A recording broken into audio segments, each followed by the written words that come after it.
I was really lucky. I made so many friends, and we traveled, Egyptian friends, we traveled a lot together. We went to Siwa, spent nights in the desert together. We went to Sharm el-Sheikh and spent nights at resorts together.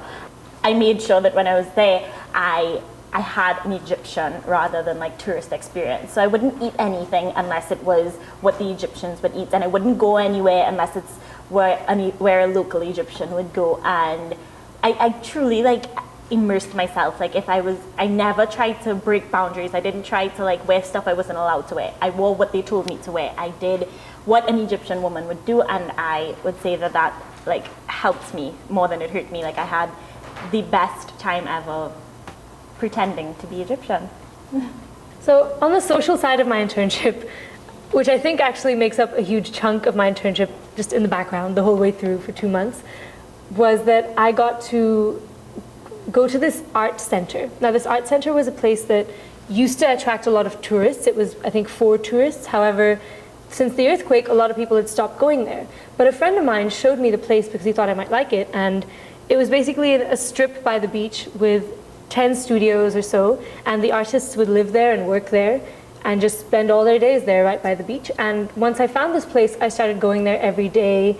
I started speaking to them, and these were local people that were not AIESECers. They were adults, they weren't my age. Some of them had families, so I got to interact with their children as well. And that really was the biggest learning curve on my internship, because I got to fully immerse myself in their culture. I spent 3 weeks just learning the language because these artists didn't speak English, so I would have hour-long conversations with them, but we didn't really speak each other's language, so we had to find a way to communicate. And it was beautiful that we could actually talk for 3 hours and understand each other, despite being on opposite ends of the world, despite being so different in our viewpoints on things, and just not even having a common language to communicate with. So for me, that social side of it, the biggest part of that was that cultural center. But I also had an amazing host family that took so much care of me and showed me around and really helped me integrate and looked out for me every day.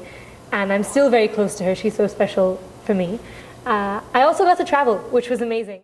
Outside of work, I also did a lot of other events. Of course, I was a huge member of AIESEC McGill before I left. So when I went to India, I knew for sure that I was going to try and get involved with AIESEC Hyderabad there. And I definitely did. I took part in any event they had. I tried to come to every General Assembly they had every week for their members. And that grew and developed so that I was allowed to facilitate their national conference in June. And I was one of 6 people from all over the world who basically came and presented in front of 5 young Indians from all over the country. And that was an incredible experience to sort of meet people from all over, observe the different cultures within India, the different experiences, and really get an idea of what youth is like in India, realizing how similar it is to us in Canada and where it is actually different. And going off of that, I was able, when I finished my work, to travel around the country for 8 weeks before I'd left. And because of me working with the AIESECers so closely, I knew someone in every city. So wherever I went, there was people, welcoming me to their houses, taking me around the city, teaching me so much. I went everywhere from Chennai to Mumbai to Delhi to Chandigarh, Jaipur, and really everywhere I went, I met a different person, and they taught me something different about India, and it gave me a huge perspective on what India is like and how different it is all around.